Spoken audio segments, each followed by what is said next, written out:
Good Friday afternoon. My name is Rudy Mireles, and I am your host for this edition of Border Report Live, coming to you from the Rio Grande Valley in South Texas, just along the border of the Rio Grande.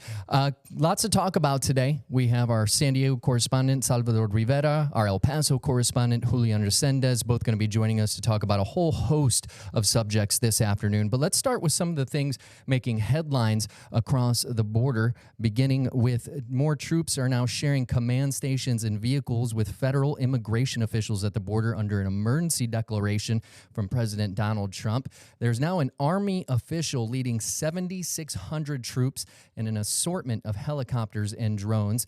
And he says the military has been freed from menial work to help apprehend immigrants, protect newly designated militarized zones, and disrupt smuggling cartels. Now, we told you about some of those recent additions to military zones, one of them right here in along the border here in the Rio Grande Valley. Now, in some cases, those people, those soldiers deployed to this operation are themselves immigrants. The Associated Press captured these photos of the troopers in Nogales, Arizona, and Sunland Park, New Mexico. Also happening, Florida Governor Ron DeSantis says deportation flights from the immigration lockup facility known as Alligator Alcatraz started over the past few days.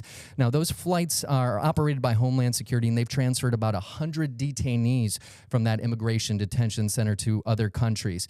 Now, Governor DeSantis says he does expect that number to start increasing soon.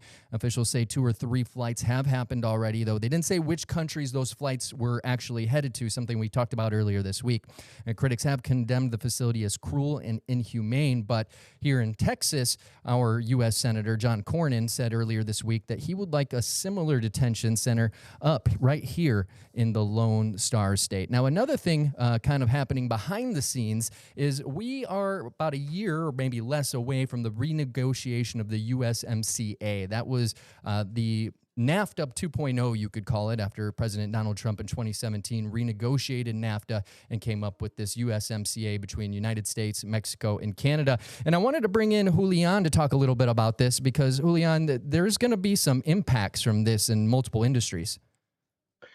Rudy, good to be here again. Let me tell you, there's already some impacts just from the threat or the perception that there's going to be a full renegotiation of the commercial treaty between Mexico, the U.S., and Canada. Already, we are hearing that some investment is on a wait-and-see attitude.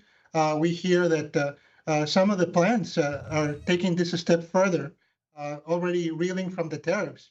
They are accelerating their move toward automating their production lines and just keeping a real close eye on what happens next year when this treaty is under review. Now, let me give you just a brief background of how this works. The treaty was signed exactly 5 years ago by the 3 countries under President Trump's initiative. He wanted to modernize the North America Free Trade Agreement, or NAFTA, to include some things such as copyright protections, include digital commerce. So we had this treaty that all parties agreed to. Now, what's going on now is that Trump 2.0 is very big on tariffs. He's very big on fairness as far as are we being allowed to export the same amount of goods as other countries are exporting to our country. So there's a big disparity right now between the 3 North American partners. The trade between them is tremendous. For instance, upwards of 840 billion between the U.S. and Mexico every year, around 750 billion with Canada. But a lot of that trade depends on is weighted toward the other countries exporting stuff to the U.S.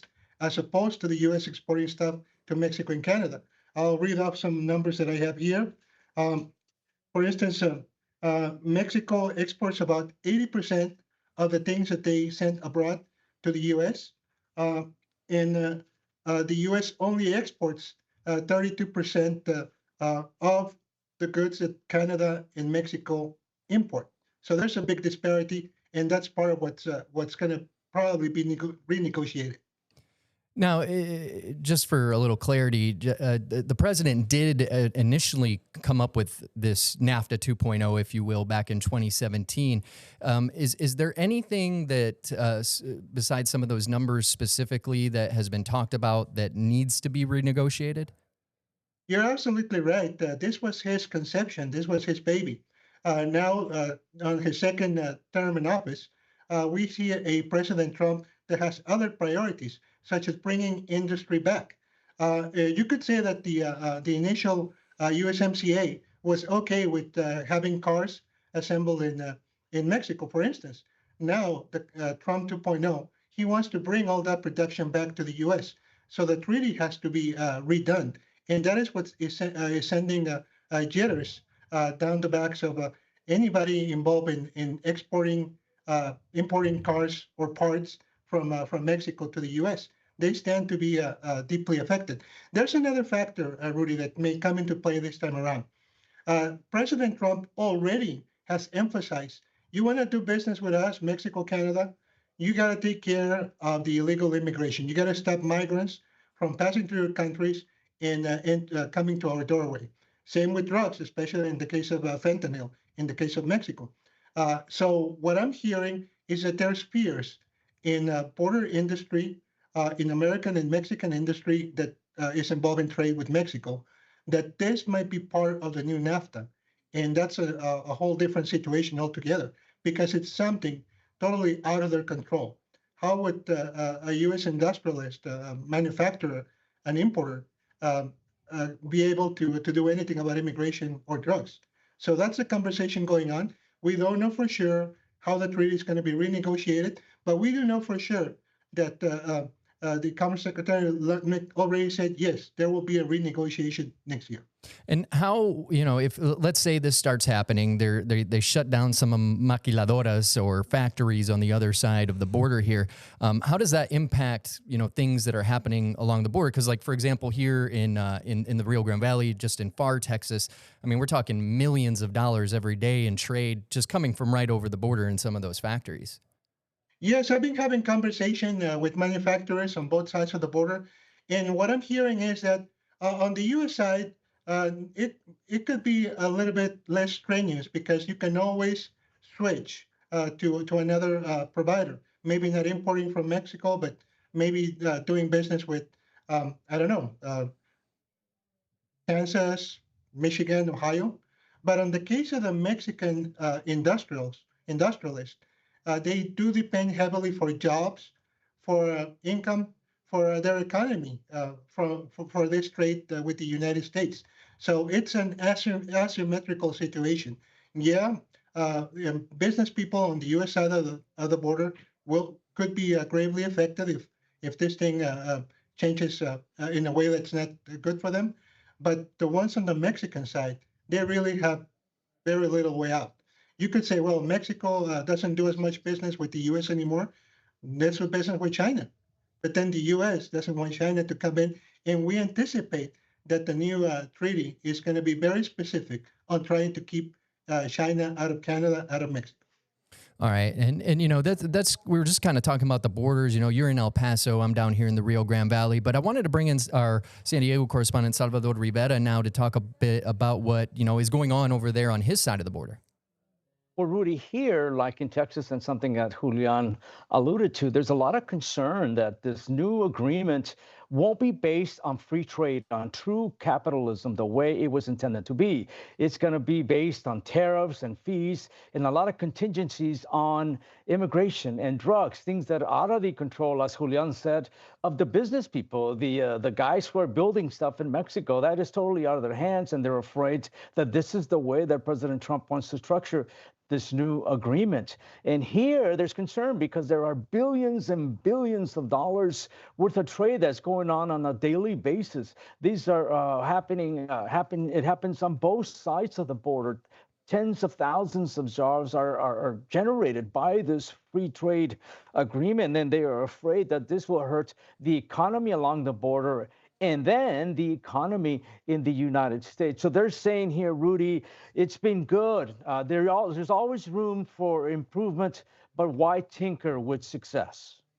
Yeah, and again, we always talk about. We were just talking about the screw worm and the cattle industry last week. All these things that are happening. Maybe they're happening down on our little slices of the border and happening just on the other side, but these truly could impact everything. Whether it's putting food on the table for folks, or getting your a new car when you're ready for a new car, or getting that part you need when you can't afford a new car. So it should be interesting to see where that goes. But if you guys could just stick around with me, we're going to come back to both Salvador and Julian in just a little bit. We're going to take a quick break. We'll be back in 1 minute. You're watching Border Report Live.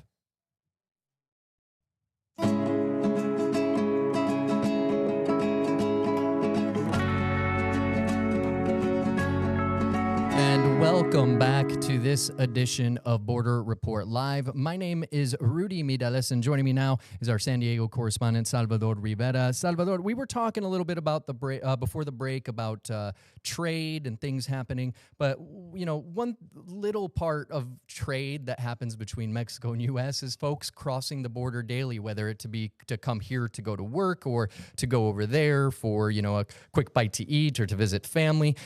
One of the things that my mom always encounters here, and actually just last night she had to cross over to Matamoros from downtown Brownsville, and on the way back it was about a 2-hour wait in an incredibly long line to get back into the United States.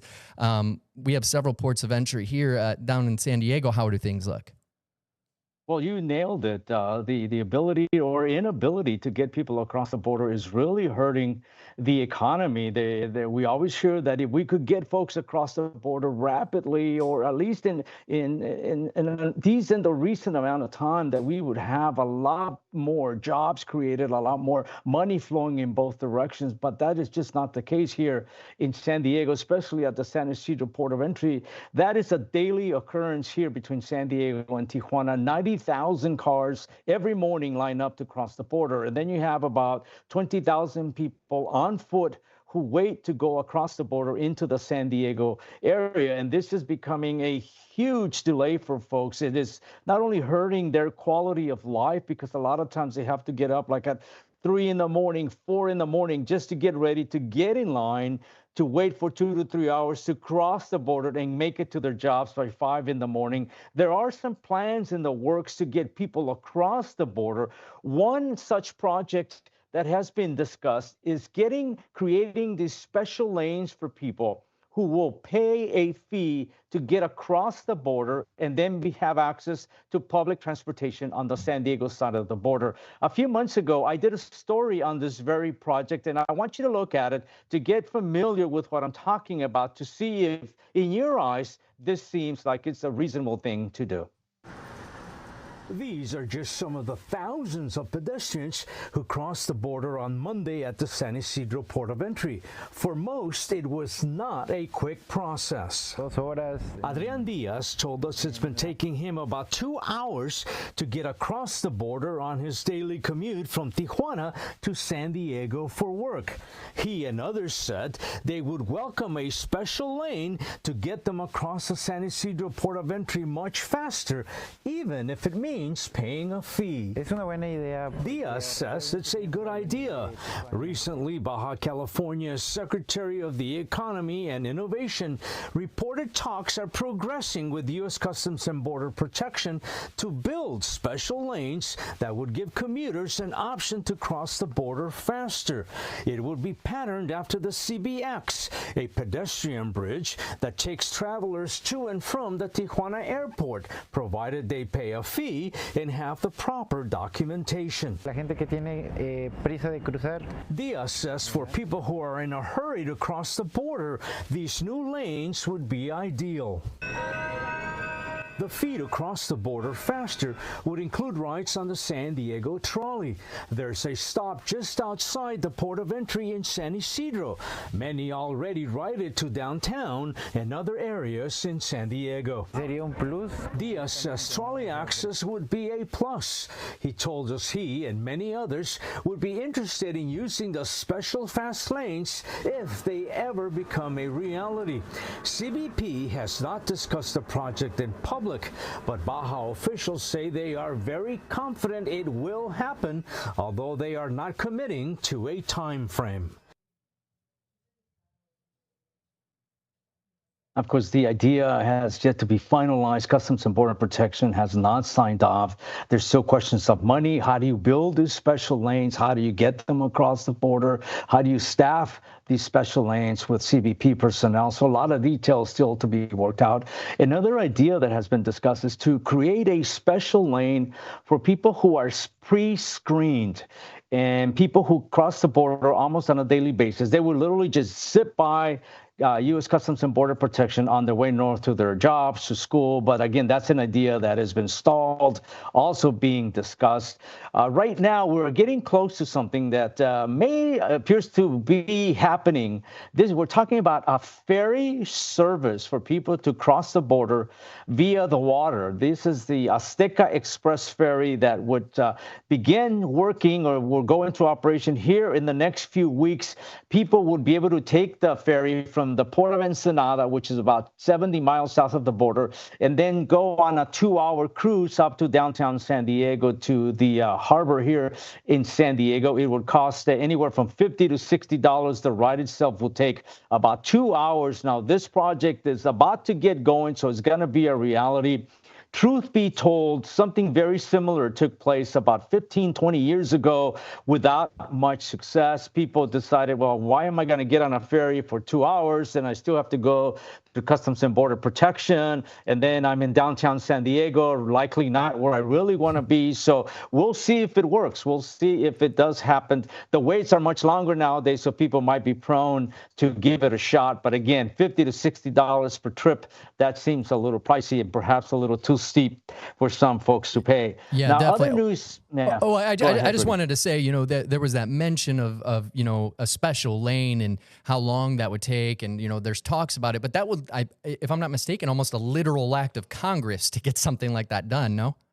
And perhaps now, with the Congress we have and the climate in Washington, perhaps it's not going to be doable. They want to invest money in other things like, you know, immigration rates, as opposed to getting people across the border. That doesn't have to have the same type of priority. And just another question on what you were talking about. You said that there would be fees for this special lane if it were to come to fruition. Do you guys on your side of the border pay anything to cross over into Mexico right now? No, but I know in Texas, people who use the bridges have to. We are perhaps blessed, lucky. We already pay a lot of taxes in California. So you could say that indirectly we're already paying for it. But no, if you want to cross the border either into Mexico or out of Mexico into the U.S., it is absolutely free. There is a third border crossing in the works here in the immediate Tijuana, San Diego region that if it ever gets built, it will have a fee. It'll be a toll crossing in both directions, but that is still years away. All right. Well, thank you so much, Salvador. I know you had some other stuff to talk about, but we will get to that next week after the weekend. Thanks so much for joining us today. You got it. All right. Well, stay with us because when we come back, we're going to talk about something that will definitely impact the border, especially the U.S.-Texas border. And we're going to bring Julian back in to talk about it. I'm talking about redistricting here in the state of Texas. Stay with us. Border Report Live is back in 1 minute.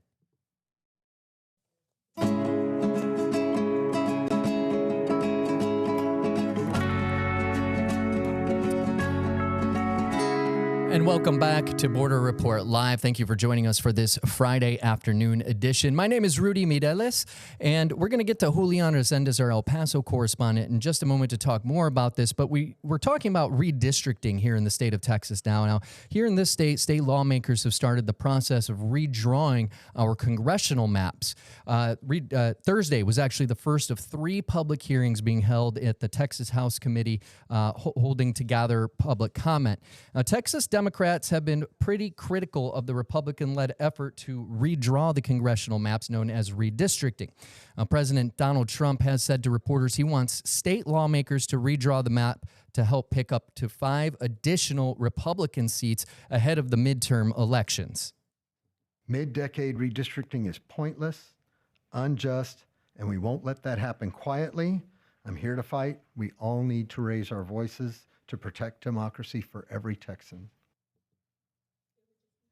That was State Representative John Rosenthal, who is among many Democrats who argue the move is illegal and is targeting minority-held seats. Now, the House committee will hold a hearing in Houston on Saturday and Arlington, Texas, that's near Dallas, on Monday.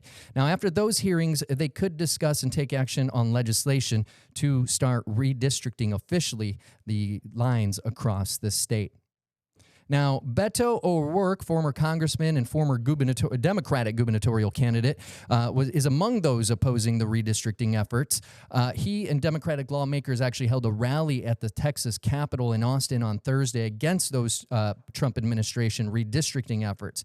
And he was one of those who spoke against this proposal. The president understands that in order to continue this consolidation of authoritarian power, and to destroy this democracy once and for all, he has to retain control in the United States House of Representatives, where he currently has a very narrow majority.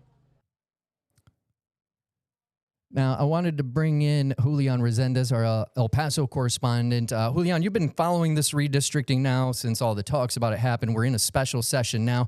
Fill us in on what exactly is going on here. Well, I can tell you, first of all, that Beto O'Rourke used to represent us here in El Paso. He was a congressperson from El Paso. What I can tell you is that this is causing a lot of concern at the local level and also in minority communities, not just on the border, but also in places like Dallas County, Harris County, which may be targets for this redistricting. What I can tell you is that not only am I covering now the redistricting issue now, but I also was involved in leading coverage when I was in Dallas of the 2011 redistricting. And I sat down and spoke to both sides at length. And on the one hand, like I said, there is concern that when you politically gerrymander a map that has to do with who represents you in Congress, you might be disenfranchising particularly minority communities like the Hispanic community, which has a lower voter turnout rate than non-Hispanic whites. So it's very important for them to keep a district in which if you have a majority of Hispanics, that majority can elect somebody of their choice. On the other hand, when I spoke to some of the GOP back then, that concern was, okay, so this is not fair from the start, because right now under current law, the census, the districts include also undocumented immigrants. And the Supreme Court has upheld that until recently. So they're saying, well, we need to do something that truly represents those who are able to vote, that their will be affected.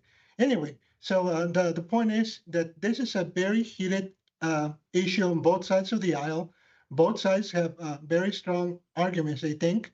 And the result is that minority communities right now are extremely worried. Here in El Paso, a local state representative has just announced that there will be a series of hearings, so people not only can express their opinion, but also get the resources to get involved to sort of defend their vote.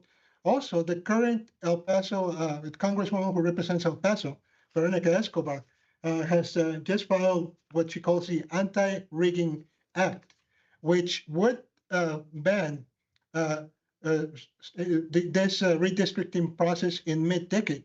Right now, when people ask why is Mr. Abbott, why are the Republicans doing this? The answer is because they can't. There's nothing in the law currently that prevents them from doing so. So Ms. Escobar wants to do something about that. And you know, I just wanted to talk, like, it's just redistricting Texas, but that could have a huge impact on not just border security, but immigration issues, everything that is impacted by the border, right?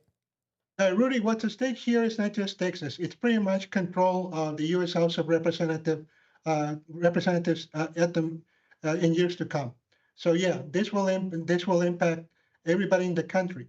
If there are 5 new Republican districts, that means more Republican influence in Congress and possibly control of the House. And one last question, Julian. I know a lot of folks, as we mentioned, there is going to be 3 hearings in Austin, but a lot of folks are going to be affected by this in Texas. Have you heard from anyone that says there should be more hearings? Definitely. Practically every elected official in El Paso who is a Democrat wants to have more hearings. They want, and like I said, not just hearings, they want people to get involved, to show up at the hearings, to express their opinion, to know where to send the emails, where to make the phone calls. So, yeah, there's definitely a lot of activism going on. All right. Well, thank you so much, Julian. Julian Resendez, our El Paso correspondent. Thank you for joining us. Again, thank you to Salvador Rivera for joining us from San Diego. Real quick, before we go, we want to remind you to check out our partners at Political Power Ranker. Now, Political Power Ranker is a weekly show tracking the movers, the shakers, and rule makers in American politics. Nextstar's Director of Political Content, Chris Berg, and Director of Emerson College Polling, Spencer Kimball, break down who's up and who's down in the world of politics based on my favorite thing, data.